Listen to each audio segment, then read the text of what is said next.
The slap echoed through first class, silencing every whisper, every clink of a glass.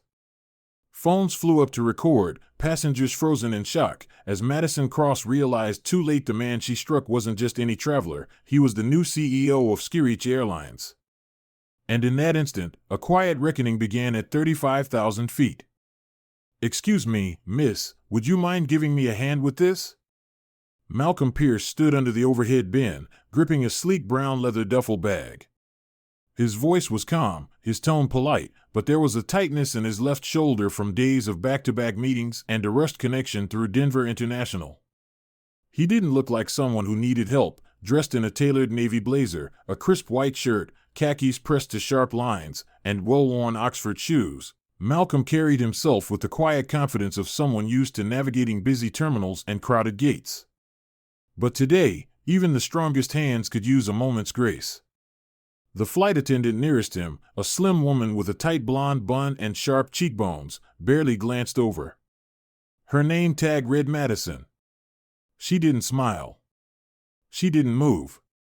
Instead, she ran her eyes over Malcolm, head to toe, her gaze thick with silent judgment. Her lips barely moved, but the words slipped out, coated in disdain and loud enough for nearby passengers to catch. "You people always need help." Malcolm blinked once. Not from shock. At 58 years old, he'd lived too much, seen too much, to be surprised. Raised in Baton Rouge, seasoned in Air Force cockpits, sharpened in the boardrooms of an industry that rarely made room for men who looked like him, Malcolm knew the game. He slid his bag into the compartment himself with a muted grunt, gave a brief nod to a man seated nearby who offered a sympathetic but silent glance, and settled into seat 3B. He folded his hands in his lap, exhaled through his nose, and turned his eyes toward the window. Outside, the tarmac buzzed with neon-vested workers and lumbering baggage carts. Inside, Malcolm could feel the engines of the plane humming to life, a low vibration matching the slow, steady beat of his heart. Madison moved through the cabin briskly, performing the pre-flight safety check. Malcolm watched with detached patience as she smiled warmly at the young tech bro in 2A, shared a light joke with a woman in 1B, and skipped Malcolm's row entirely without even a flicker of acknowledgement. Her indifference wasn't an oversight. It was deliberate, sharpened by a certainty that there would be no consequences. Malcolm stayed silent. He wasn't here to create a scene. He was here to observe. His role on this flight wasn't passenger, it was inspector. He had been named CEO of Airlines less than 3 weeks ago, a move kept under wraps as he quietly toured the company's operations under the radar. No fanfare, no press, no important person announcements. He wanted to see the reality passengers faced, the reality employees embodied, without the distortions of staged greetings and forced smiles. As the plane leveled off at 35,000 feet, the beverage service began. Malcolm tucked his phone away and watched as the carts rolled down the aisle. He waited patiently, watching Madison pour Diet Coke into the glass of the young man across the aisle, top off a whiskey for the businessman in 2A, and offer a fresh cup of tea to the elderly woman in 1A. Then she swept past him as if he didn't exist. Malcolm waited another beat before speaking, voice low and even. "Excuse me, miss. May I have a coffee, please?" Black. Madison turned, her mouth already twisted into a frown, her blue eyes narrowing like he had asked for something unreasonable. "Sir, we're very busy right now." "I'll get to you when I can," she snapped, pouring another drink for someone else without even looking at him. The man next to Malcolm fidgeted uncomfortably with his seatbelt, pretending to focus on his tablet. Malcolm said nothing more.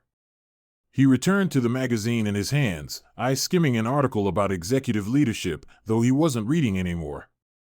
His mind was ticking, measuring, recording. He could feel the weight of the silence around him, the way passengers sensed the tension but avoided it, unwilling to step into a conflict that didn't directly involve them. This was how it always started, how it always continued, small, quiet, casual humiliations designed to be deniable. Easy to dismiss if ever called out. Madison's behavior didn't come from anger or stress, it came from a place far older and deeper, an assurance that someone like Malcolm didn't belong. Not in first class. Not in a tailored blazer. Not sitting quietly in a seat he had paid for, earned 10 times over through a lifetime of work and perseverance. Malcolm shifted slightly, glancing at the airline logo stitched onto the seat back in front of him, his airline. His responsibility. And in that moment, he knew today's flight would teach him more about Skirich's culture than 100 glossy reports ever could.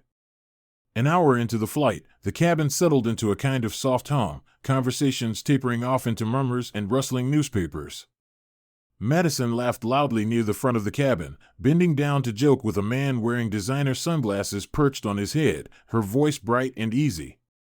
But when she turned back toward the rear, her face tightened, the smile vanishing like a switch flipped off. Malcolm watched it all. Not out of bitterness, but clarity.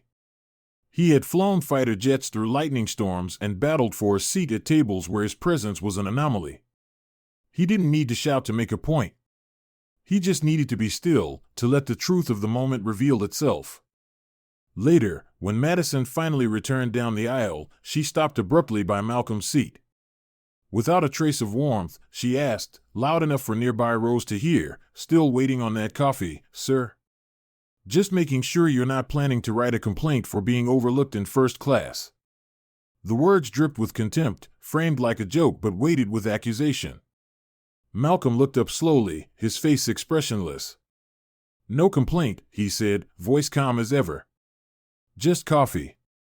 Something about his composure seemed to unsettle her more than anger would have. Madison gave a tight, forced smile, turned on her heel, and disappeared back toward the galley.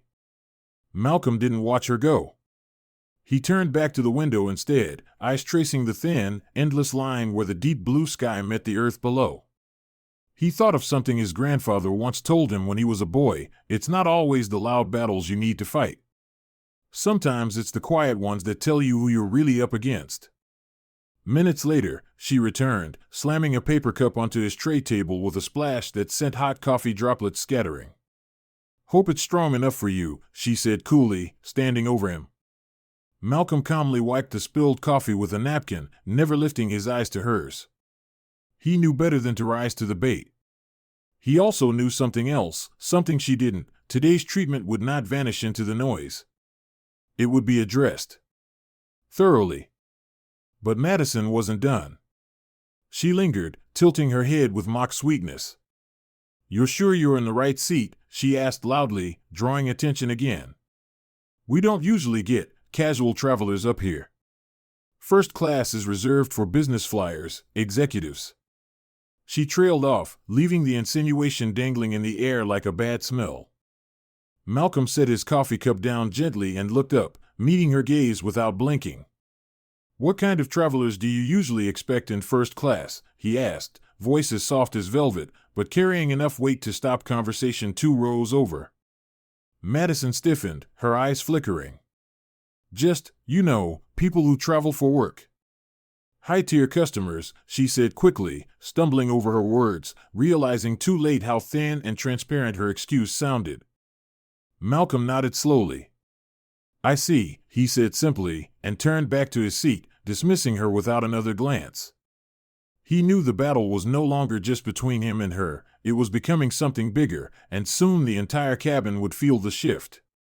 He wasn't angry. Not yet. But he was measuring, noting every word, every silence, every look.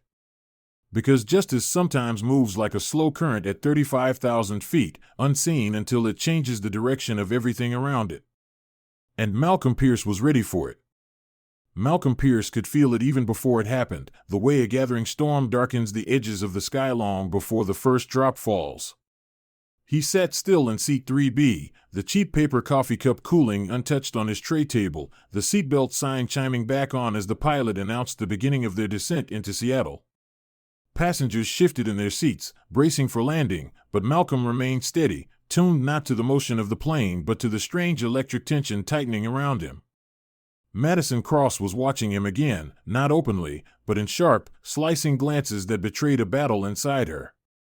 She had spent most of the flight pretending he didn't exist, but his calm had unsettled her, his silence a mirror she couldn't look into without seeing the reflection of her own ugliness.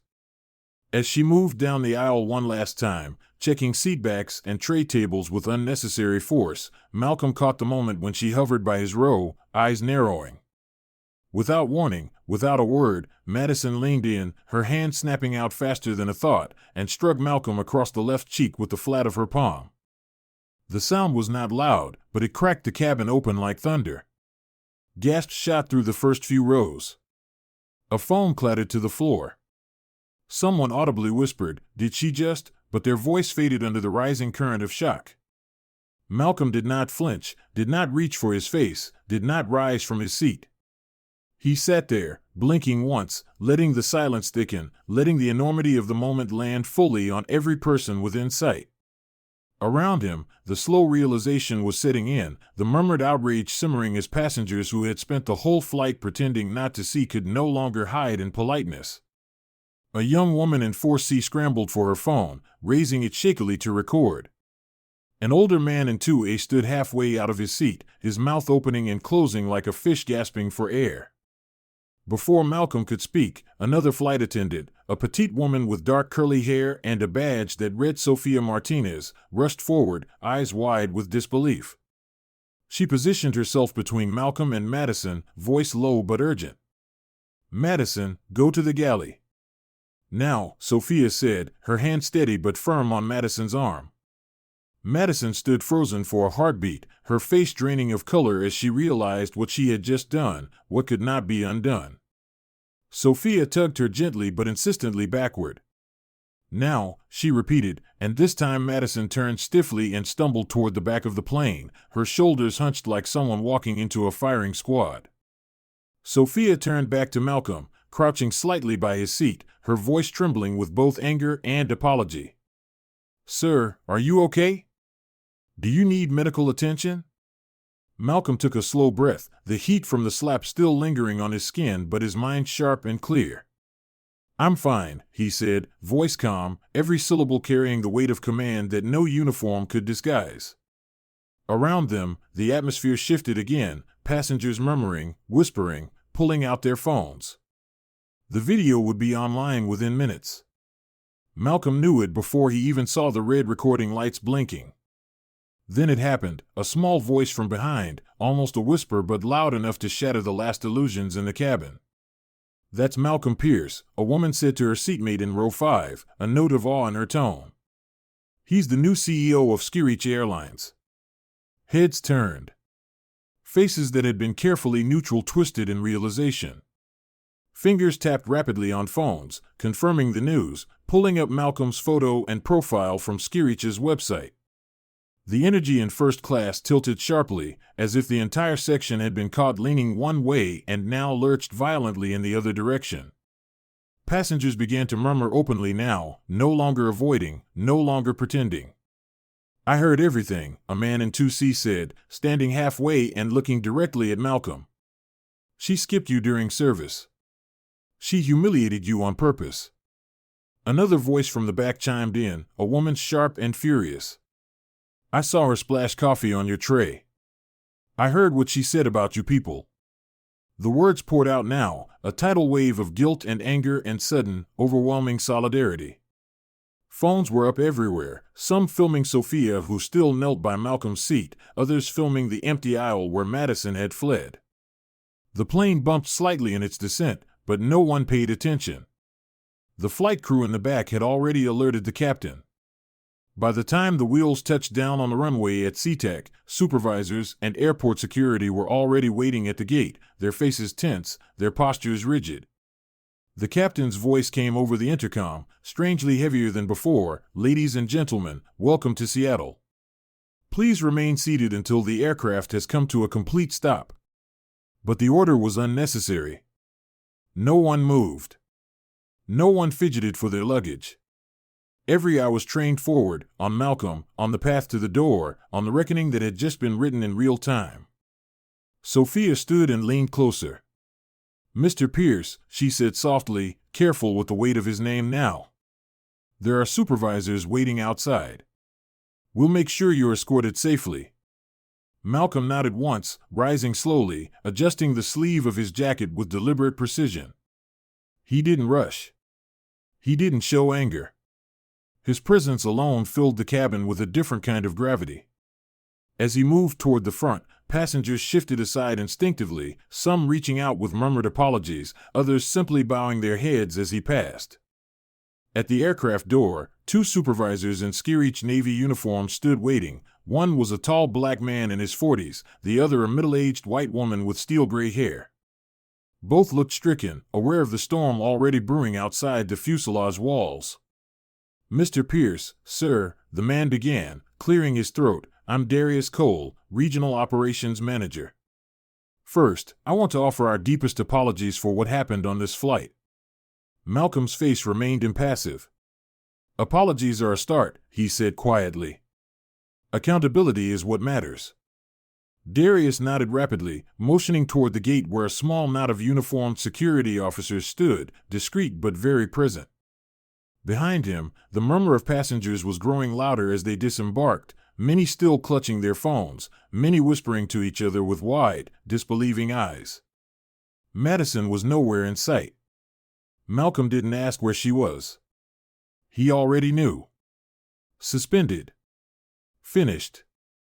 Her career, built on selective service and poisonous assumptions, had crumbled in under 3 minutes, and the entire country would see it by nightfall. As Malcolm moved up the jet bridge, escorted by Darius and the other supervisor, he could hear the first buzz of the news alerts pinging onto phones around him. By the time he reached baggage claim, the first video was trending on social media under a blunt caption, "Flight attendant slaps black CEO in first class, didn't know who he was." The images were raw, unedited, the slap, the stunned faces, Malcolm's quiet dignity. Outrage boiled over in the comments, news anchors prepped emergency segments, and Skirich's public relations team scrambled to contain a fire they couldn't even see the edges of yet. But Malcolm Pierce wasn't thinking about headlines or hashtags. He wasn't thinking about lawsuits or statements. He was thinking about what would come next, not for himself, but for every quiet traveler who had ever sat in seat 3B and wondered if dignity was something they had to earn by proving they belonged. As the sliding doors at SeaTac parted and the cool Pacific air brushed across his face, Malcolm pulled his phone from his pocket, thumbed through the buzzing notifications, and silenced them all with one swipe. There would be no press conference. No angry social media post. Only action. And tomorrow, the real work would begin. Because what happened at 35,000 feet didn't just reveal one woman's prejudice. It revealed a system ready to be rebuilt, and Malcolm Pierce had every intention of starting now. Malcolm Pierce stepped into the crisp Seattle air, leaving behind the buzzing terminal and the tangled mess of breaking headlines that trailed after him like smoke. He didn't turn back to look at the plane, or at the uniformed supervisors who shifted nervously behind him, unsure whether to chase or retreat. He didn't need to. The real work was never done in the terminal. It was done in the quiet halls of offices where decisions were made, where policies either protected people or left them exposed. As he slid into the back seat of a waiting sedan, Malcolm pulled out his phone, ignoring the flood of missed calls from Skirich's corporate comms team and the half-dozen voicemails from national news networks. He wasn't ready to talk. Not yet. There was too much at stake to waste this moment on sound bites and outrage. By the time he reached his hotel overlooking Puget Sound, video clips of the slap had already hit 3 million views. Headlines screamed across every platform: CEO assaulted mid-flight by flight attendant, airline faces reckoning over racism in first class, Skirich's culture under fire. Malcolm set the phone down and stared out at the water, the endless churn of gray-blue waves reminding him that real change, like tides, moved slowly but with unstoppable force. That night, he called an emergency meeting, not with PR strategists or board members desperate to spin the narrative, but with the Skirich Internal Ethics Committee, the small, often overlooked team tasked with guarding the company's soul. No spin. No lawyers. Just the people who still believed culture could be shaped by more than press releases. When the Zoom meeting began, the faces on the screen looked rattled, some pale, some tight-jawed, all aware that what had exploded inside that aircraft cabin had exposed cracks far deeper than a single incident. Malcolm wasted no time. His voice was low but unwavering as he outlined what needed to happen. The problem wasn't Madison Cross alone. It was the silent permissions that allowed her kind of behavior to fester. It was the unchecked biases, the small dismissals, the way complaint processes were designed to protect the brand instead of the people inside it. He laid it out plainly. Skirich didn't have a PR crisis. It had a culture crisis. And fixing it would require dismantling systems, not just punishing scapegoats. He announced the first change that night, the launch of the Voice Line, an anonymous, 24/7 channel where employees and passengers alike could report mistreatment, discrimination, or misconduct without fear of retaliation. Reports wouldn't vanish into a black hole of bureaucracy. They would be reviewed independently, with real consequences tied to real patterns of behavior. No more gatekeeping. No more selective enforcement. Malcolm's second initiative hit even harder: cabin cross-check, a mandatory rotation requiring flight attendants to shift seating assignments on every flight. No more comfort zones, no more cliques favoring familiar faces in first class. Every passenger would be treated with dignity because no one would get too comfortable deciding who was worth serving and who could be ignored.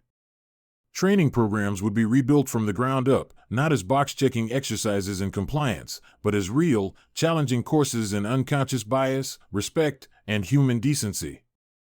Those who failed would not be quietly reassigned. They would be removed. Because Skirich would no longer tolerate silent bigotry under the banner of hospitality. Some on the call flinched at the speed and scale of the changes. A few tried to argue that the backlash would fade and it would be safer to wait out the storm. Malcolm cut through them like a blade. Safer for who? He asked, his voice sharpening for the first time all night. For the people in seat 3B, or for the people looking the other way? The room fell silent. No one answered. They didn't need to. Within 48 hours, Skirich issued a statement, not a carefully sanitized apology, but a commitment to systemic overhaul, signed personally by Malcolm Pierce. Meanwhile, quietly and without public spectacle, Madison Cross was officially terminated.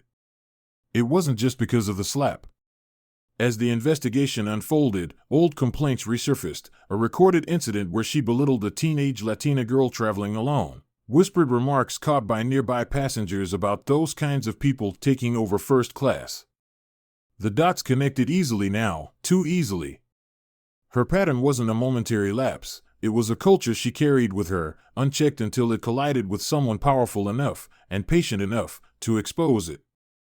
Malcolm didn't speak her name in interviews. He didn't have to. He made it clear that this was bigger than one person. This was about what companies allowed to grow in their silence. 3 weeks after the Seattle flight, Malcolm stood on stage at the North American Airline Industry Conference in Phoenix, facing a sea of executives, many of whom had spent the past month scrambling to update their own internal policies. He didn't give them a speech about branding or crisis management. He told them a story. He told them about sitting quietly in seat 3B. About asking for nothing but coffee and basic respect. About being treated like an intruder in a space he had every right to occupy. He described the slap, not as a physical wound, but as the culmination of 1,000 tiny slights millions of passengers endure daily, unseen, unrecorded, and dismissed. And he ended with a challenge: if a CEO can be mistaken for someone unworthy of basic respect because of how he looks, what happens to the passengers with no title, no voice, and no one watching? The room was still when he finished. Not out of politeness. Out of reckoning. Back at Skirich headquarters, the reforms Malcolm pushed through began to reshape the company in small but profound ways. Complaints once buried rose into the light. Passenger feedback improved. Employee turnover dropped as the frontline workers who had once suffered in silence realized someone was finally listening. Meanwhile, social media moved on to the next outrage, the next viral clip, but Malcolm didn't let up. He continued making unannounced flight checks, riding in economy, sitting in terminals, listening. Watching. Ensuring the new culture wasn't just a promise made under pressure, but a standard that lived beyond headlines. As for Madison, she faded into the background noise of the internet's endless churn. No public redemption arc. No viral apology. Just another reminder that unchecked bias, when exposed, leaves little behind but regret and empty defenses. 2 months later, as Malcolm boarded a ski-reach flight from Chicago to Boston, he noticed a small, subtle change. A young black woman in a crisp uniform met him at the jet bridge with a smile, offered him a bottle of water, and thanked him for flying with them, not because she recognized him, but because it was the standard now. And for the first time in a long time, Malcolm allowed himself a small, real smile as he settled into his seat. No fanfare. No announcement. Just respect. He wasn't naive. He knew the fight wasn't over. Changing a culture wasn't about one flight, one policy, one speech. It was about staying long enough to fix what was broken, to hold open the doors for others until the standard became so embedded, so normal, that it no longer needed a CEO undercover to guarantee it. As the engines roared to life and the plane lifted into the sky, Malcolm closed his eyes for a moment, feeling the weight in his chest lift just slightly. Justice wasn't always loud. It wasn't always swift. Sometimes it was the steady, quiet work of rebuilding trust, seat by seat, flight by flight, moment by moment. And Malcolm Pierce wasn't going anywhere. Not until dignity was as common at 35,000 feet as the air itself. Sometimes the battles we fight aren't the ones shouted across headlines or played out in dramatic courtroom scenes. Sometimes they happen quietly, at 35,000 feet, in a seat where dignity is either granted without question or quietly withheld. Through Malcolm Pierce's story, we are reminded that respect should never be conditional. It shouldn't depend on what you wear, what seat you sit in, or what title you carry. It should flow from the simple recognition of shared humanity. The lesson here is not just about one man being mistreated or one flight attendant acting out of bias. It's about the systems we allow to persist when we stay silent. It's about the harm that grows, not because of a single loud act of prejudice, but because of 1,000 small choices to look away, to stay comfortable, to do nothing. Silence is not neutrality. Silence is permission. If you find yourself in a position to speak up, to stand beside someone who is being treated unfairly, I encourage you to do it. If you are building a business, leading a team, or simply moving through the world, remember this: cultures are shaped by what we reward, what we tolerate, and what we refuse to excuse. Change doesn't happen because the world notices. Change happens because someone like Malcolm chooses to stay, to build, to hold the door open for others after him. You don't have to wear a CEO's badge to make a difference. You just have to remember that every small act of respect, every moment you refuse to look away, becomes part of a better world we are building together. Thank you. Message from U.S. Instructive Stories. Thank you for taking the time to listen to this story today. At U.S. Instructive Stories, we believe that real change starts in the quiet moments, when one person chooses dignity over dismissal, courage over comfort, truth over silence. If Malcolm's story moved you, challenged you, or made you think differently about how we treat one another, we encourage you to share it. Every conversation, every shared story, helps us build a culture where respect is not a reward but a right. We are deeply grateful to have you as part of this community. Thank you for believing in stories that do more than entertain. They awaken, inspire, and drive us to become better together. Stay tuned for more true-to-life stories that challenge how we live, lead, and lift each other higher. And remember, change isn't just made by the loudest voices. It's made by those who refuse to stay silent when it matters most.